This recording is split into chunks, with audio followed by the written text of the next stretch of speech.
Hello! তো আজকের ওয়েদারটা দেখো কি রোদ, কি পরিমাণে রোদ। খালি তোমরা দেখো এত গরম আর ভাল লাগছে না। সারাদিন এত রোদে না মাথা কাজ করে না।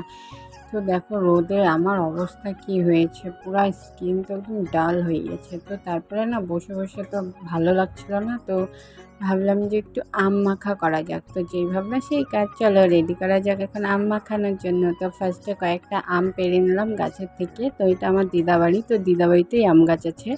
তো ওখান থেকে কয়েকটা আম পেড়ে নিলাম। তো দেখো ফাইনালি আমার এখন আম সব ছুলে ধোয়া হয়ে গেছে। তো এখন আমি এটা ভালো করে গ্রেট করে নেবো। ওর পরে আমি এটাকে ভালো মতো একটু টেস্ট করে মাখিয়ে নিব। তো তোমরা দেখতে থাকো ভিডিওটা। তো ফার্স্ট আমি এটা আমটাকে একটু ঘষে নিয়েছি, তারপরে এখন লবণ, চিনি, তেল, লঙ্কা দিয়ে ভালো মতো মেখে নিয়েছি।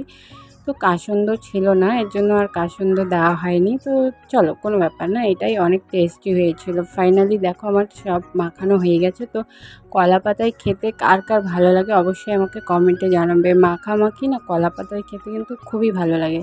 তো তোমরাও কে কে এইভাবে কলা পাতায় খাও আমাকে অবশ্যই কমেন্ট করে জানাবে। আর আমার ভিডিওগুলো তোমাদের কেমন লাগে আমাকে কমেন্টে জানাবে। তাতে আমার খুব উৎসাহ হবে যে আমি আরও নতুন নতুন ভিডিও বানাই। তো বাই বাই।